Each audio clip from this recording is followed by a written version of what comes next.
다 함께 사도신경하심으로 2023년 8월 1일 화요일 온라인 아침 기도에 하나님께 올려드리겠습니다. 전능하사 천지를 만드신 하나님 아버지를 내가 믿사오며 그 외아들 우리 주 예수 그리스도를 믿사오니 이는 성령으로 잉태하사 동정녀 마리아에게 나시고 본디오 빌라도에게 고난을 받으사 십자가에 못 박혀 죽으시고 장사한 지 사흘 만에 죽은 자 가운데서 다시 살아나시며 하늘에 오르사 전능하신 하나님 우편에 앉아 계시다가 저리로서 산자와 죽은 자를 심판하러 오시리라. 성령을 믿사오며 거룩한 공회와 성도가 서로 교통하는 것과 죄를 사하여 주시는 것과 몸이 다시 사는 것과 영원히 사는 것을 믿사옵나이다. 아멘. 찬송가 213장 찬송하시겠습니다.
하나님 아버지 감사합니다. 지난 7월 한 달도 매 순간순간마다 주님께서 은혜의 손길로 붙들어 주시고 믿음으로 승리케 하셨다가 하나님 또 새로운 한 달이 시작되는 8월 첫날 주님께서 저희들을 또 불러주셔서 주 앞에 순종함으로 나올 수 있도록 저희 심령들을 붙들어 주심을 감사합니다. 하나님 이 시간에 주님이 부르심에 순종함으로 나와 주님이 베푸시는 영의 양식을 받길 원합니다. 주님이 이 시간에 베푸시는 말씀을 통해서 다시 한번 주님이 예비하신 하늘의 은혜로 충만하게 체험받게 하여 주셔서 하나님 오늘 하루도 그리고 8월 한 달 동안도 매 순간순간마다 오직 주님께서 이끄신 대로만 순종하며 나감으로 말미암아 주님이 예비하신 승리의 축복을 풍성히 누리며 하나님께 영광 돌리는 복된 저희를 다 되게 하여 주옵소서. 감사드리오며 우리 주 예수 그리스도의 이름으로 기도드리옵나이다. 아멘. 이 시간에 하나님이 주시는 말씀은 구약성경 예레미야 3장 1절부터 5절까지 말씀 보겠습니다. 화면을 보시면서 예레미야 3장 1절부터 함께 합독하시겠습니다. 그들이 말하기를 가령 사람이 그의 아내를 버림으로 그가 그에게서 떠나 타인의 아내가 된다 하자 남편이 그를 다시 받겠느냐? 그리하면 그 땅이 크게 더러워지지 아니하겠느냐 하느니라. 내가 많은 무리와 행음하고서도 내게로 돌아오려느냐? 여호와의 말씀이니라. 내 눈을 들어 헐벗은 산을 보라. 내가 행음하지 아니한 곳이 어디 있느냐? 내가 길가에 앉아 사람들을 기다린 것이 광야에 있는 아라바 사람 같아서 음란과 행악으로 이 땅을 더럽혔도다. 그러므로 단비가 그쳤고 늦은 비가 없어졌느니라. 그럴지라도 내가 창녀의 낯을 가졌으므로 수치를 알지 못하느니라. 내가 이제부터는 내게 부르짖기를 나의 아버지는 나의 청년 시절의 보호자이시오니 노여움을 한없이 계속하시겠으며 끝까지 품으시겠나이까 하지 아니하겠느냐. 보라 내가 이같이 말하여도 악을 행하여 내 욕심을 이뤘느니라 하시니라. 아멘.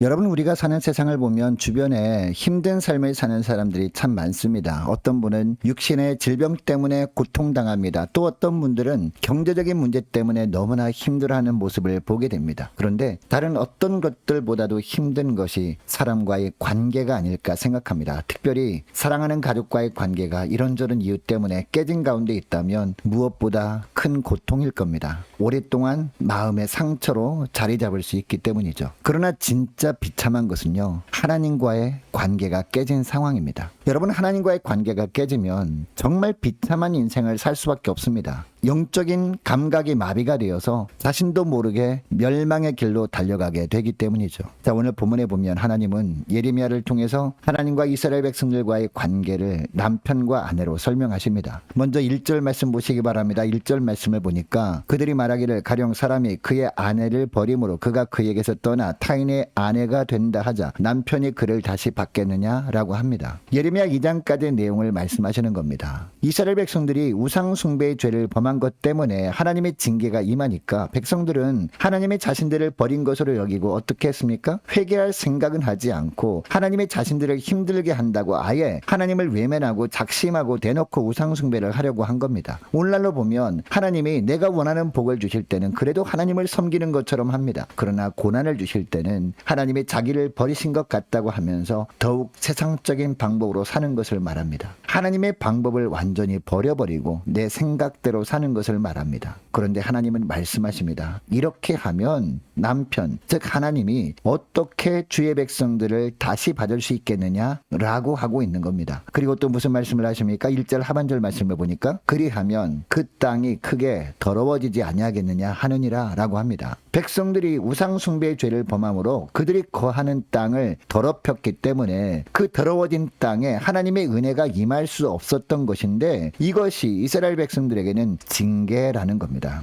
여러분, 당시 백성들이 우상을 숭배했던 것은요, 농사를 더 잘 지으려고 그렇게 했던 것이었거든요. 당시 이스라엘 백성들이 가나안 땅에 살면서 보니까 가나안 7족속들이 바알과 아세라를 숭배하고 있었습니다. 그들에게 물어보니까 날씨를 주관하는 바알신과 풍요의 신 아세라를 섬겨야 더 풍요를 누리게 된다라고 이야기하는 것이었습니다. 여러분, 이들이 아무리 이렇게 이야기를 한다고 해도 주의 백성들은 현혹되면 안 되었습니다. 왜냐하면 그동안 하나님이 그들을 인도해 오셨고 그들이 농사를 짓지 않을 때도 그들의 의식주를 하나님이 친히 책임져 주셨기 때문이죠. 그리고 적절한 비는요, 하나님이 주시는 축복이었습니다. 그런데 이스라엘 백성들은 이 하나님 한 분으로 만족하지 못했습니다. 하나님도 물론 섬기지만 바알과 아세라 우상도 숭배를 하면 하나님만 섬김으로 얻게 되는 축복도 없고 바알과 아세라 우상이 주는 축복도 얻게 되니까 일석이조라고 생각을 한 거죠. 그래서 바알과 아세라도 그들은 숭배했던 겁니다. 여러분, 그런데 바알과 아세라를 숭배한 결과 비가 풍성하게 내리기는커녕 오히려 정반대였습니다. 3절 말씀해 보니까 하나님이 뭐라고 하십니까? 주의 백성들이 더 풍성한 비를 얻기 위해 바알 우상을 숭배했지만 오히려 단비가 그치고 심지어 늦은 비도 없어지게 되고 말았다는 겁니다.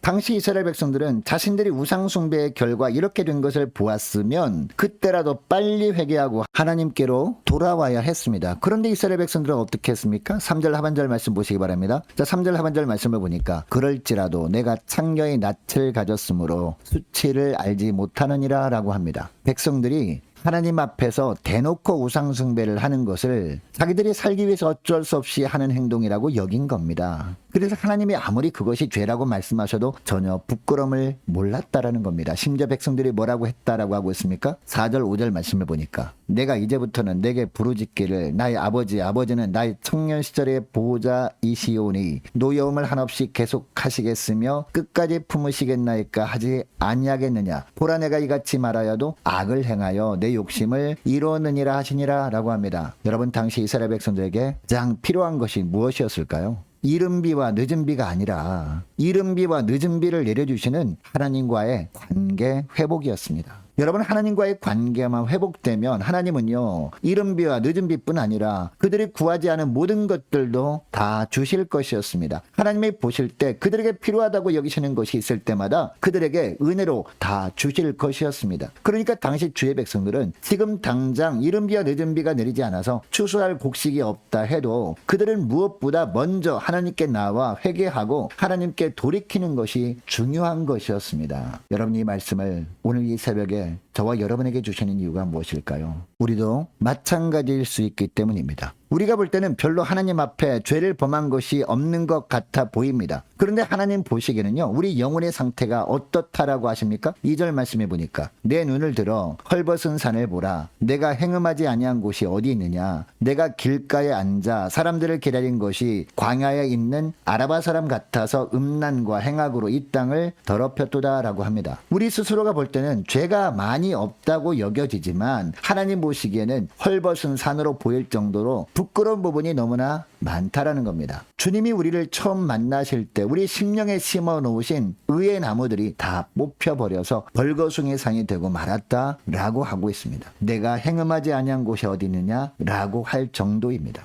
심지어 처음에는 소극적으로 죄를 범했지만 이제는 적극적으로 죄를 범할 정도까지 되었다라고 하십니다. 그리고 2절 하반절 말씀을 보니까요, 길가에 앉아 행음할 사람들을 기다릴 정도라고 합니다. 광야에 있는 아라바 사람처럼 음란과 행악으로 땅을 더럽혀 버렸다 라고까지 말씀하고 있습니다. 내가 볼 때는 하나님 보시기에 죄를 범한 것이 한두 군데나 될까 여겼지만 하나님 보시기에는 손과 발과 마음과 눈과 귀와 입술과 모든 것이 다 죄를 범하는 도구가 되어버렸다라는 겁니다. 그러니까 하나님 보실 때 우리는 마음뿐 아니라 우리의 손과 발로 죄를 범하며 살고 있을 수 있다라는 겁니다. 그리고 눈으로 죄악된 것을 보면서 살고 있고 입으로 더러운 말을 하며 살고 있을 뿐 아니라 귀로 악한 것을 들으며 살고 있다라는 겁니다. 어디 하나 선한 부분이 없다라는 말씀을 하는 겁니다. 그래서 로마서 말씀도 보면 모든 사람이 죄를 범하였음에 하나님의 영광에 이르지 못하였다라는 말씀을 하는 것이죠. 그러니까 우리가 어떻게 됩니까? 날마다 예수 그리스도의 십자가 앞에 엎드려서 철저하게 회개함으로 말미암아 우리의 모든 부분을 날마다 매 순간마다 예수님의 보혈로 적신받고 하나님과의 관계가 회복되지 않으면 살아갈 수 없는 존재가 바로 우리들이라는 겁니다. 여러분, 주님이 주신 것에 또 다른 복을 얻기 위해서 세상도 의지하다 보면 완전히 죄악의 포로가 될 수밖에 없는 연약한 존재가 바로 저와 여러분입니다. 우리 스스로 보기에는 믿음으로 살고 있다고 생각되어도 하나님 보실 때는 모든 부분이 죄로 더러워진 가운데 살고 있을 수 있음을 기억하고 다시 주님이 십자가 앞에 엎드려서 주님이 십자가 보혈의 능력을 덧입고 다시 새롭게 믿음의 길을 걸어가시는 저와 여러분 되시기를 주의 이름으로 축복합니다. 자, 이 시간의 말씀을 기억하며 함께 기도하기를 원하는 것은 이렇게 기도했으면 좋겠습니다. 하나님, 주님이 주신 것에 자족함으로 죄악의 포로가 되지 않도록 저희 심령들을 붙들어 주옵소서. 함께 기도하기를 원하고요. 또 기도할 것은 하나님, 주님이 십자가 보혈로 날마다 덮어주셔서 오직 주님의 인도하심에 감사하며 믿음의 길을 흔들리지 않고 걸어갈 수 있도록 도와달라고 함께 기도하기를 원합니다. 계속 기도할 것은 유초등부 여름 성경학교를 위해서 함께 기도하기를 원하고 중고등부를 위해서 청년부를 위해서 함께 기도하기를 원합니다. 남녀 전도회와 각 구역 식구들을 위해서 우리 함께 기도하기를 원하고 또 많은 환우들이 있습니다. 환우들을 위해서 기도해 주시기 바랍니다. 군 복무 중인 유호성 형제를 위해서 함께 기도하기를 원하고 해외 나가 있는 우리 이시훈 형제를 위해서 함께 기도하기를 원합니다. 취업을 앞둔 우리 청년들의 앞날과 우리 선교사님들 가정들을 위해서 나라와 민족을 위해서 우리 함께 가는 교회 앞날을 위해서 또 저와 여러분이 가지고 나온 기도 제목을 놓고 우리 함께 기도하기를 원합니다. 기도하겠습니다.